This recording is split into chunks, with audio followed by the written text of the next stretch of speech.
လောက်ထိချစ်မိခဲ့တယ်လဲဆိုတာကိုယ်တိုင်ပဲသိပါတယ်။သူ့ကိုချစ်တယ်ဆိုတဲ့စကားရဲ့အနောက်မှာသာပမာဏတစ်ခုကိုပြလို့ရမယ်ဆိုရင်ပြလိုက်ချင်တယ်။ဒါပေမဲ့သူတော့မြင်အောင်ကြည့်တတ်လိမ့်မယ်လို့မထင်ဘူး။ကိုဘယ်လောက်ထိချစ်ခဲ့မိတယ်လဲဆိုတာကိုယ်တိုင်ပဲသိပါတယ်။အနာဂတ်တွေအထိမှတ်ထားတဲ့အိမ်မက်တွေကလက်ဆုပ်လက်ကင်ပြလို့မရတဲ့သက်သေတွေပေါ့။ဒါပေမဲ့သေချာတာတစ်ခုက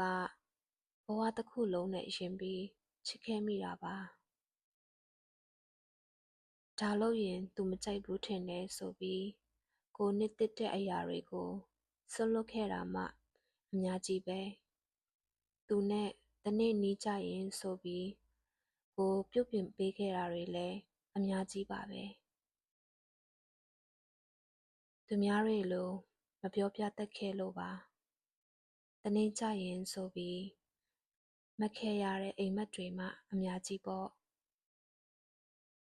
ပေးဆက်တယ်လို့ကောင်းစင်မတက်ခဲ့သလိုတခါတလေမှာကိုအဆင်မပြေတဲ့ကြားကသူအဆင်ပြေပါစေတော့ဆိုပြီးမရှိရှိတဲ့ကြားကဖြည့်ဆည်းပေးခဲ့တာတွေလည်းအများကြီးပဲကိုသူ့ကိုချစ်ခဲ့တယ်ဆိုတာရယူလို့ခြင်းနဲ့မှမဟုတ်ပဲလေဒါပေမဲ့တနေ့နေ့ကြရင်ဆိုပြီးတော့မှအိမ်မက်တွေမခဲမိတာတော့ဝန်ခံပါတယ်ဘလို့ချစ်တာဆိုပြီးစကလုံးအနုအရွတွေနဲ့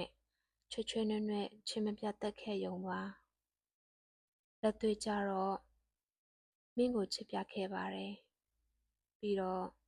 ဘယ်လောက်ချစ်ခဲ့မိတယ်လဲဆိုတာကိုယ်တိုင်ပဲသိပါတယ်